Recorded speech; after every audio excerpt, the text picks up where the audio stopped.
back to my channel. In today's video, I'm going to be sharing my recipe for the ultimate baked mac and cheese. This mac and cheese is so great and creamy on the inside, and putting it in the oven allows it to get a nice crisp on the outside that pairs well with that creaminess of the mac and cheese. So this recipe is great for large gatherings or dinner parties or other events because it makes a lot of mac and cheese. The amount that I made today actually would have made one of those small foil trays, so if you doubled it, you'd easily have one long foil tray of mac and cheese for your next event or party. So it's very forgiving in that sense as far as the measurements, and there's so many things you can do with this dish. It's so versatile. Mac and cheese really is a blank canvas that you can paint to your own desires. So you can add in some bacon to make it even richer. You can go ahead and throw in some spinach to tell yourself it's a healthy dish. You could go in there with some broccoli, almost anything. Mac and cheese is mac and cheese, as great as it is too.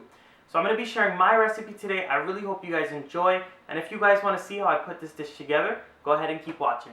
Alright guys, the ingredients for the mac and cheese are very simple. They're ones that you should already have on hand. I have some dried elbow noodles here. You could use any shape that you want. I have some sharp cheddar cheese that I've grated, some salt to taste, some garlic powder as well as some black pepper, some unsalted butter, all-purpose flour, whole milk, as well as some heavy cream. So the first step when making the mac and cheese is to add some salt into some hot boiling water. After you've gone in with your salt, you're going to go in with some oil, and the oil is basically going to help the pasta from sticking when we go to drain it. Now after you add the oil in, you're going to add your pasta in, and you're going to cook it as per the package directions until it is al dente. That basically means it's still going to have some chewiness to it. The reason being is because if we fully cook this now and then we go to bake it, it will be overcooked in the end. Now my pasta is done cooking and it is al dente just like I want it, but before you drain the pasta, it is important that you reserve about a cup to a cup and a half of that boiling liquid. The reason being is because we're going to use this to help us make our sauce later, just in case our sauce needs the added liquid. So now I'm going to drain the pasta. Once you've gone ahead and you've drained your pasta and you've set it aside, it's time to work on that creamy and luscious sauce that's going to coat the noodles to make the mac and cheese. So in a heavy bottom pot, you want to heat it up on a medium-high heat, and you're going to go ahead and add in all of that unsalted butter, and you're going to allow this to melt and get warm. Now once your butter has melted, you're going to lower the heat to a medium low heat at this point, and you're going to add in all of your all-purpose flour. When you add this flour in, you're going to keep on stirring really well, so this way no big lumps form, and you're going to cook it for about 2 to 3 minutes or until it gets a little bit tan in color and all of that flour is cooked out and the raw flour taste is gone. So this is what the flour and the butter mixture looks like after about 2 minutes of cooking on a medium-low heat. And once it gets a nice tan color like this, you're going to keep on whisking vigorously and you're going to add in all of your heavy cream. You want to keep on mixing so this way no lumps form. And once you've gone in with all of that heavy cream, you want to go ahead and keep on whisking, and as you're whisking, add in all of your whole milk. Now whenever you're adding liquids into a roux or the flour and butter mixture that we just made, you want to make sure and use warm liquids. The reason being is because if you add cold liquids to it, it's going to immediately form lumps and you will not be able to get them out. So once you've gone ahead and added in your milk and your heavy cream, it is time to crank up the heat just a little bit. Once you move it from that medium to medium-low heat, you're going to move it up to about a medium-high heat. And at that point, you're going to add in your garlic powder as well as your black pepper. These two are optional. You do not have to add them. I just like the flavor. And you're going to allow this to thicken up. So once your mixture has thickened up just a little bit, you're going to turn off the stove completely and you're going to leave the hot pot right on the burner, but just make sure it's turned off.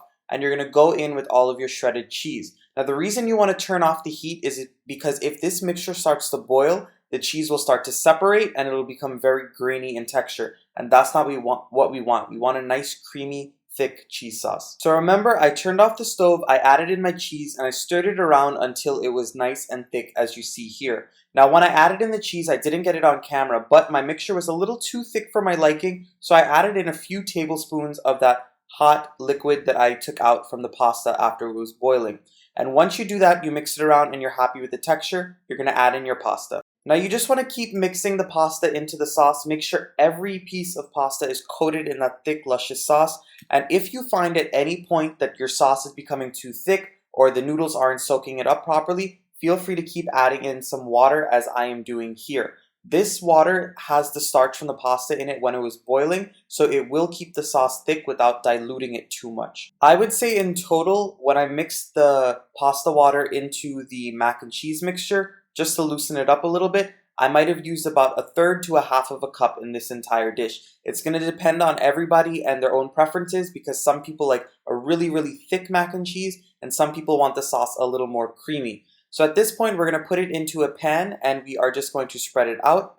And I promise you guys, there is absolutely no need to grease the bottom of this pan because the mac and cheese will not stick. So I have my oven preheated to 400 degrees because I want it to be nice and hot so this mac and cheese can get really bubbly. And before you stick it in the oven, you are going to top it liberally with some of that sharp cheddar cheese. Now you can play around with this dish and use any type of cheeses that you want.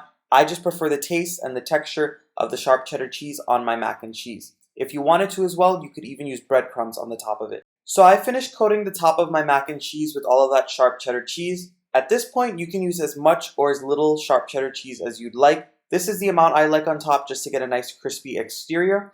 And at this point, I'm going to pop it in the oven, as I said before, set at 400 degrees Fahrenheit. And I'm going to cook it for about 20 minutes or until it's very bubbly and nice and golden brown on the top.